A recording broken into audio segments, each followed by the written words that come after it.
Hi, Kate. So nice to see you. And I'm glad to have you here with us on the podcast today. Hi, Carrie. Thanks for having me. That's great. All right. So, Kate, you do a lot of work with women going through perimenopause. So, I do have a lot of questions related to that. And I'm sure our listeners want to hear too. But could you begin with a little bit of your backstory? Tell us maybe how you got into this work. Yeah, sure. So, well, I've been a naturopath for over 22 years now. And when I became a naturopath, it was because of my own health issues in my early 20s. And now I look back at probably it was partly hormonal and to do with gut health, digestive health, hormones, chronic fatigue. And that's one reason why I became a naturopath. So it's just a very long time ago. That's not related to perimenopause, but that is why I started my new career. Before that, I wasn't anywhere near doing what I'm doing now. And but I always had a healthy lifestyle and sort of one day thought that I might do something like this.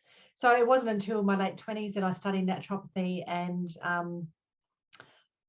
the more you learn, the more you realize when you look back on your own life what was affecting you in the past. And because naturopaths helped me get through that terrible stage with my health in my 20s, I've decided to be a naturopath. And the longer you're a naturopath, the more you realize what is causing many people's issues and what I was suffering with and what was happening to me. So probably a lot of it was hormonal and gut related back in my 20s.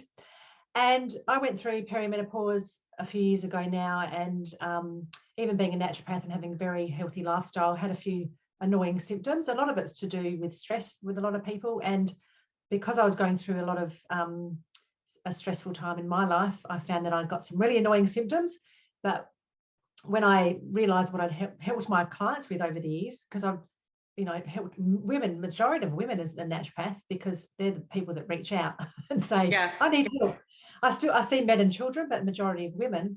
So it wasn't until I went through my perimenopause and I started helping women more in that area and realized there probably is now, but there wasn't as much support. It was probably more likely 5 years ago when I started, thinking, okay, these women need more support than they're getting. And it's all about menopause rather than perimenopause, the information that was out there. So I started specializing, it was 5 years ago in perimenopause, and because I've been through my own journey and worked out a system to help women, because I put it sort of in consultations. I would give each person an individual consultation, and I do still treat them individually, but then I put a system together to help people also if they want to do a program and just want some general information as well. So the reason why, I got into it is because of my own experience and seeing that so many women were suffering. And I realized more and more women were coming to see me, even face-to-face in the clinic that I work in, with perimenopausal symptoms, and we're more aware of it, that this is before menopause, and they weren't going crazy, because a lot of women come in and think, oh my God, I'm going crazy. What's happening? Yeah. I can relate to a lot of that for sure. So can you actually speak to some of the symptoms of perimenopause for those who are maybe just entering this and not sure what's happening with them? What are some of the symptoms women might experience? Oh, sure. And probably there's a lot more than I'm going to talk about, because there's meant to be over 34 symptoms. There's probably more likely 50 symptoms. And each time I do a webinar or some sort of talk, I have somebody mentioning, oh, I've got this symptom or that symptom, and is that related? And I think, oh, actually, it probably is. And really, a lot of things can be. So I'd say the most common is exhaustion and fatigue, and then probably anxiety and overwhelm and irritability and sort of mood symptoms. But then a lot of women put on weight. Mm-hmm. A lot of women get menstrual cycle difficulties, so they might have heavier periods, or they are more painful and heavier, and they're bleeding a lot, or it's really scanty and they hardly get periods at all, and then it's really irregular and they miss it for a few months and think it's all over, and then it comes back again. They're really common. I would say probably a little bit depression, maybe low libido as well, or low sex drive, that they lose interest in sex as well. And probably, just digestive symptoms can blow up. And I realized that a lot of women, even though they might have suffered before in their life with irritable bowel syndrome or other digestive issues, they get it back around this time of their life. But they just assume that's, because I've had irritable bowel. But perimenopause can highlight things for women that they've had in the past bring them back again and actually sometimes exacerbate them and make them worse. So it's sort of a time that women have to clean up their life. I sort of tell women that if they don't sort of take notice of what's happening now with their symptoms, it just keeps slapping you in the face and telling you, the universe is just going to keep telling you to do something about it. And it just gets worse and worse and worse until you do something about it. And that's what happens. The symptoms are sort of highlighted. The areas of your body that are out of balance get highlighted in perimenopause. Yeah, I like that you said that, actually, because I had IBS symptoms long ago, and they came back almost raging during perimenopause, and Yeah. I didn't know why. Yeah. Okay. Yeah, So that is common. It is actually more yeah, common than people realize. And like yourself, you probably didn't think that's anything to do with perimenopause, but no, the not change at in all. hormone Mm-mm. can actually drive that. Yeah. I wonder if some of the illnesses now, the autoimmune illnesses, and I'm sure a lot of this relates to inflammation, but things like Crohn's Yeah. disease, when, you get irritable bowel and things, get to a point of having Crohn's and things like that. I wonder if there is a connection Yeah. there, because I do know that friends of mine at this age have begun to get things like Crohn's and are having, really extreme problems. Yeah. Yeah. And a lot of that to do, I mean, of course, Crohn's is a gut health disorder, but Yeah.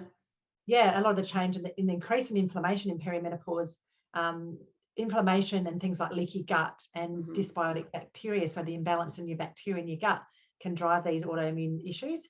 But it can also be viruses like the Epstein-Barr virus that have come back and that rears its ugly head again, and they say that you might have had when you were younger. Epstein-Barr virus causes glandular fever, and I think in the US you call it mono. Is that right? Yes, yes. Yeah. Yeah, so we just call it glandular fever and that's it. But it actually goes through stages. And then in perimenopause, I have seen a lot of women with this virus, which can actually then trigger autoimmune issues as well.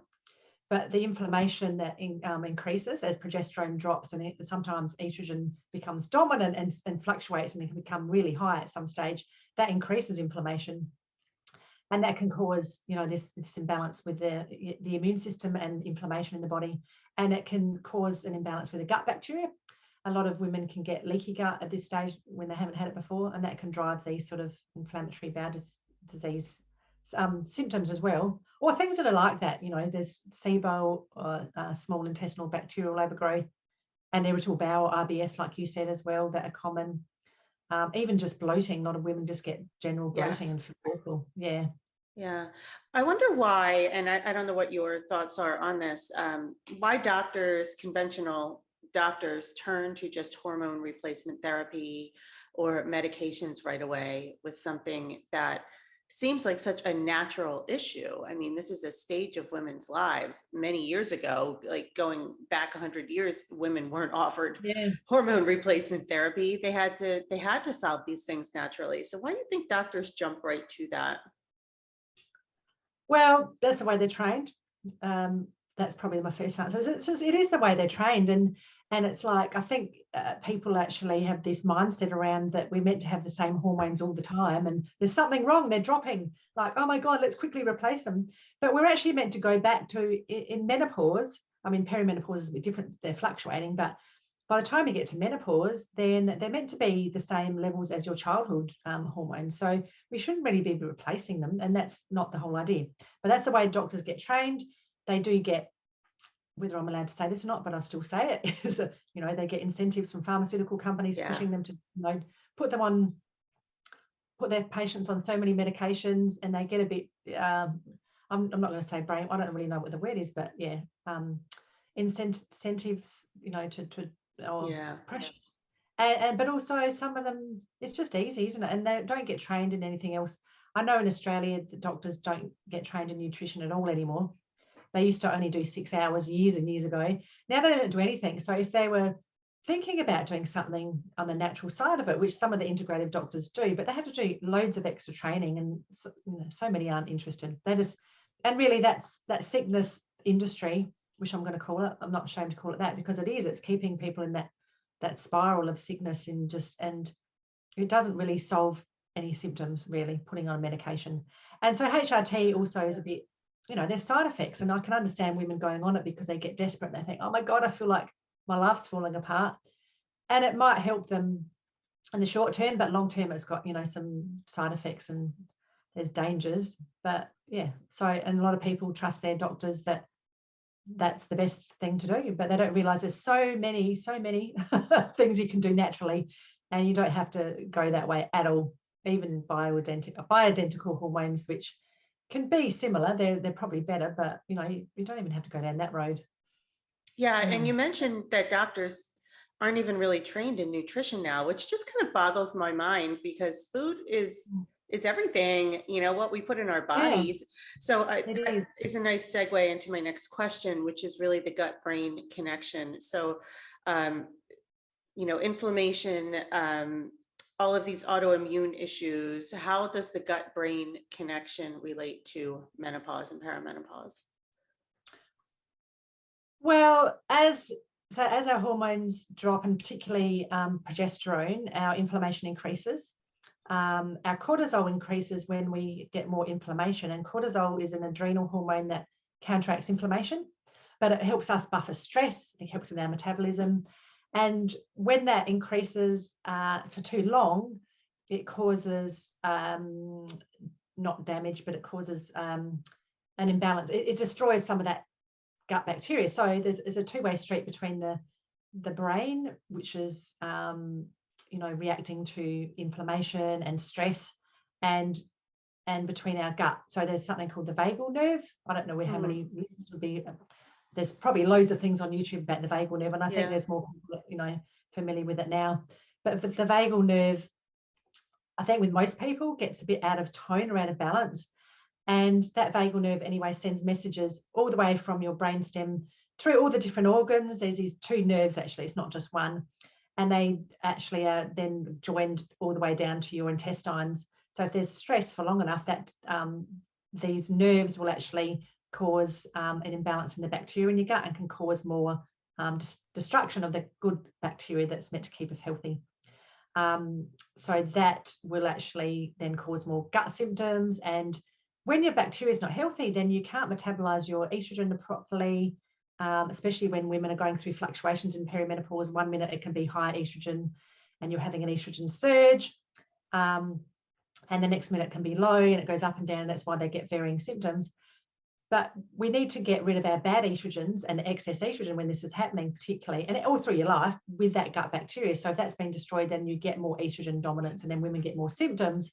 So it all sort of relates. And it goes, and then the more estrogen you have, if you're estrogen dominant, you've got more inflammation that can cause this to sort of keep happening. So that gut-brain connection, also the gut bacteria affect the brain and the way our brain functions. Our gut bacteria not only help us eliminate the bad estrogens, but they help us produce the hormones like serotonin and dopamine as well. And serotonin, just put it simply, is your happy hormone, and dopamine is your motivation hormone. And so if that's upset, you can imagine in women in perimenopause and menopause also feel moody and out of balance and anxious and depressed. It can be partly because of these hormones as well, if they've got this imbalance in the gut bacteria. Yeah, I'm glad you actually mentioned the serotonin connection as well. I was just doing some reading on that and was surprised to hear that there was a connection to the gut. I had no idea about that. Yeah, I'm trying to do a lot of things with my own gut, removing things and adding in better options. So what are some things that women can avoid in order to feel better, maybe just food-wise or otherwise? Well, there's a few big ones, and a lot of women say, oh my God, no. Well, sugar is probably one of the biggest ones, alcohol and caffeine. And as I drink my decaf at 6 a.m. Oh, that's right. It's decaf.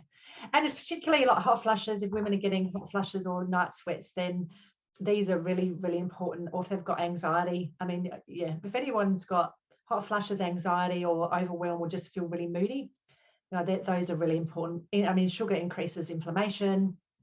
It kills that good bacteria in your gut. Sugar actually even causes us to flush out magnesium. And magnesium is really important for all of these symptoms. And a lot of women are magnesium deficient. So sugar's not a great one. And I'm not saying you've got to be a saint, but, cut down and just have that minimally, have a treat every now and then. Caffeine and alcohol are sort of similar. They raise cortisol, and caffeine also flushes out your minerals and increases inflammation if you have too much of it, the same with alcohol.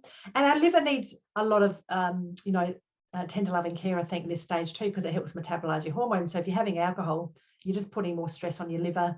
You're increasing that cortisol again, and the cortisol is a hormone that increases inflammation, and inflammation increases cortisol. And when you've got higher cortisol, you've got more things like hot flushes and anxiety and sleepless nights, night sweats, anxiety and things like that.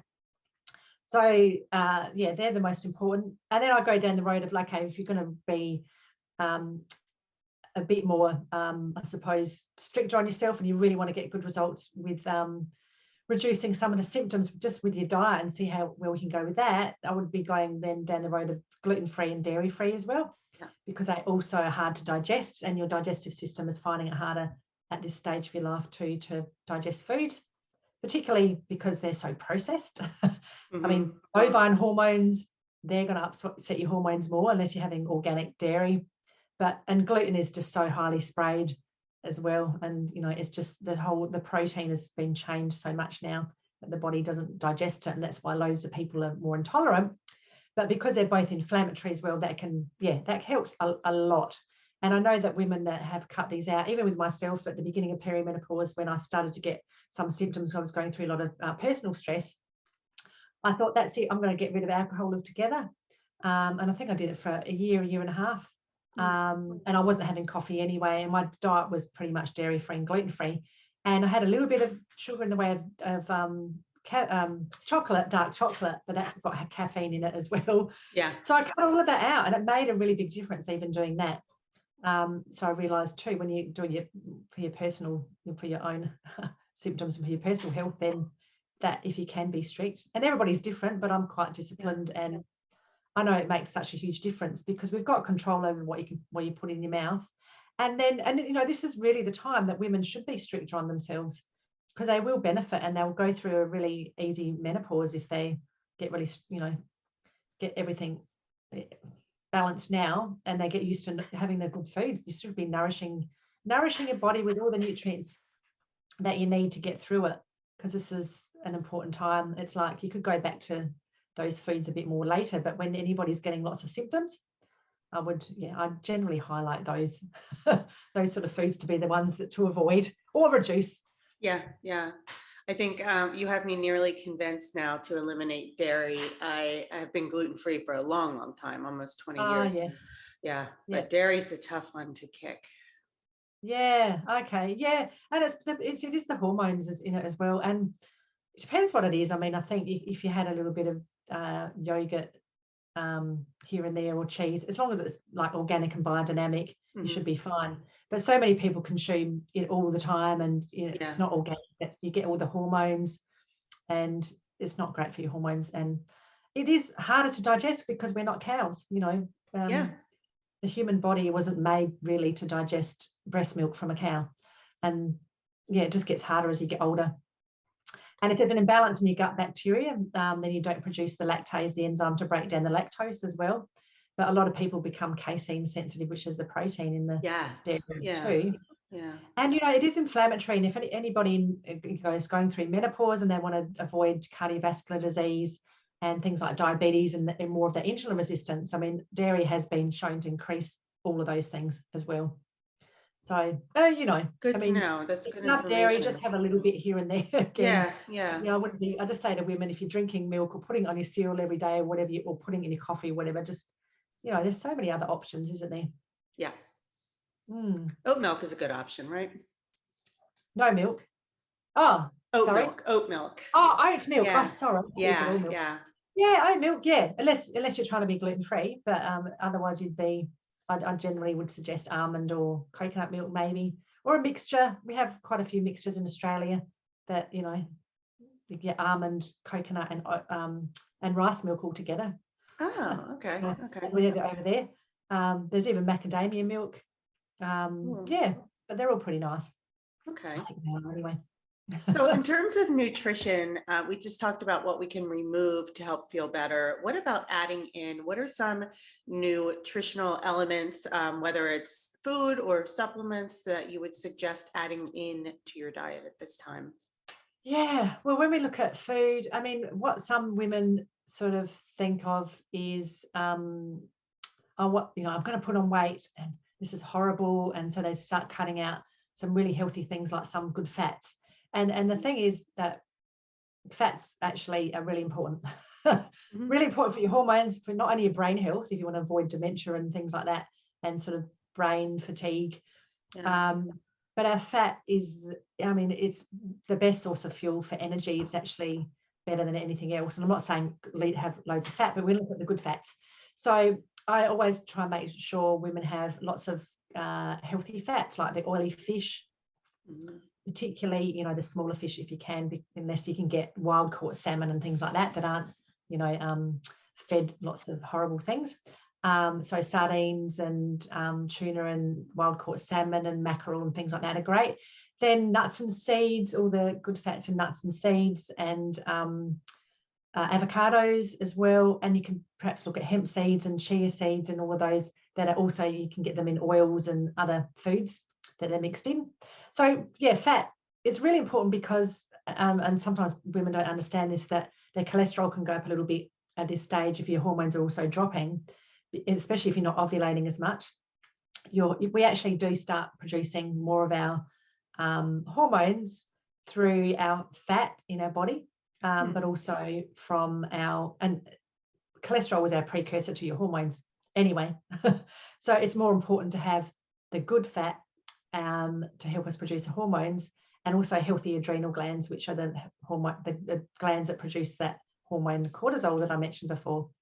So the fat is really good, really important for your hormones and your skin. If women start getting dry skin and start feeling like they're getting more wrinkly and that sort of thing, having good fats is really important. I try and get women to cook with coconut oil, which can also help with energy and weight loss, and perhaps use olive oil only on sort of, you can lightly cook with it because it gets damaged if it's at a high Right. burning point, or it's got a low burning point if it's cooked at a high temperature, sorry. Yes. Yes. It's got a low burning point. But you can just saute something with it for a few minutes, that's fine. Otherwise, you put it on your salads. And probably the other foods are all the good fibers that feed the good bacteria. So, lots of phytonutrients, which are in all your all your fruit and vegetables, but particularly your brightly coloured ones. They have been shown, research has actually shown that they reduce inflammation and particularly helpful in for menopausal symptoms, which would still mean perimenopausal symptoms, because they're sort of Sure. research, they lump that in together.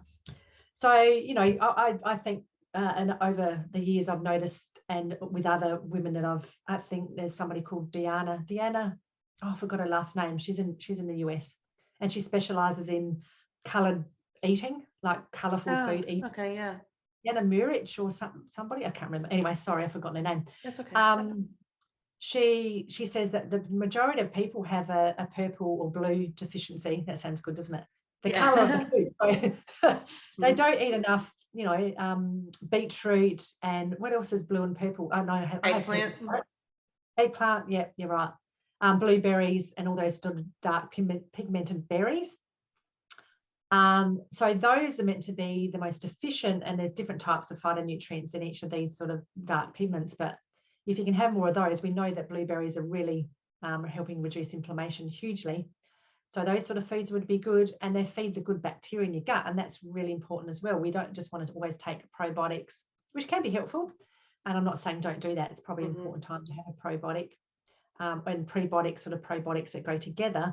But we need the fiber from our food to actually feed that good bacteria and keep those good bacteria there. You can't just take a probiotic and eat crap, Yeah. So it's really important to have the good fiber in your food as well. And I just say, I actually just say to my clients that, if you can have 5 or 6 cups of vegetables a day, that's fantastic. Some people go, what? But yeah, it can include salads, and you can put loads of things in there, and you can even have some at breakfast. I mean, some people have eggs with spinach and mushrooms, Sure. and tomatoes. So you can add it at every meal, but that's really important because that helps us with that gut bacteria that we talked about, and also reducing inflammation and giving us more nutrients. And if we've got more nutrients, and everything functions more efficiently, doesn't it? Yeah, for sure. So, and that's really important. Our body just, we need, and you can take supplements as well, but we need it from our food. We can't just say, well, I'm not going to eat fiber, I'll just take this powder. That really doesn't replace it. You can enhance it, but you need to do as much as you can with fiber from your foods. Yeah. So if someone wanted to start working with you, what would that look like in the beginning? How do you begin the process of working with someone? Do you do kind of an intense survey, or is it just a conversation? What does that look like? No, I don't really do intense surveys, but if it's just a one-on-one consultation, then I take a case study. So I would ask women about, you get them to fill forms out and ask them about their background, their health, anything they've had as they've been growing up or as a child, or went through with pregnancies, and just get a background. So it's just called a case study, I suppose, and that takes perhaps about half an hour, depending on how much information there is. And then we can talk about blood tests. I actually love looking at pathology and blood tests, because I can pick out things that doctors have missed on there. And it's really important at this stage also to really thoroughly get the thyroid tested, because I would say there's over half of women have some sort of subclinical hypothyroidism, which is underactive thyroid, that doctors just don't thoroughly. I don't know if they do in the US, but no, they never. The range is so big that they just let it go. Yeah, and that happens all the time. So I talk about home tests that women can do, and I look at their blood tests, and even look at antibodies that they should be getting tested, because, as you said, this is a common time that autoimmune things flare up. So if somebody has got a slightly underactive thyroid or thyroid issues, then they need to get the antibodies tested as well, because it could be driven by that. And apparently 95% of people with an underactive thyroid have Hashimoto's. It's huge, and so many doctors don't even bother testing that. So I'd be looking at things like that. We might do salivary hormone tests. Maybe there's some other tests I recommend. I've also got a perimenopausal program, so it depends if women are fit for that. They can have consults integrated with the program, and they go away and they listen to the program on the platform that it's set up on in their own time, and they learn more there. And there's lots of tips, and it goes through every symptom and every part of their body, so they understand what's actually happening. It's a bit like a toolbox that they can look at if they think, oh, I've got this symptom, or I've got an issue with my thyroid or my gut health, and they can go to these certain modules. So they can do that, and that's something they've got access for life, but that's generally meant to be in about an 8-week program. It's like 8 modules, but a lot of women take months to do it, because there's quite a lot of good information in there. And so I sort of incorporate that with the consultations. Otherwise, women can just have consultations with me as well. That's absolutely fine. And we just work out how many they need, and as we go, we talk about what else, the next step that we need to look at. So I talk about, I analyze their diet as well, and talk about all their symptoms and what it's been driven by, and give them suggestions of supplements and lifestyle and diet changes, that sort of thing. Right. So you've walked us through a lot of this and given us some great information. The last question I have for you is, where can we find you online if someone wants to connect with you? Oh, yeah, sure. Well, I've got 2 websites, but the perimenopause one is called theperimenopausepractitioner.com. And I'm also Kate Driver Naturopath, because I have that just for a basic clinic website. But that's just my website. And on Facebook, I'm the Perimenopause Practitioner and Kate Driver Naturopath. But if these women that are watching this in perimenopause, you might as well go to the Facebook page. It's the Perimenopause Practitioner. And I think that's, I'm on LinkedIn, but I don't use it very often, so I wouldn't even mention that. Okay. Yeah. Well, what I'll do is in the show notes here and on the YouTube video notes, we'll include all of your information there, so someone can connect with you.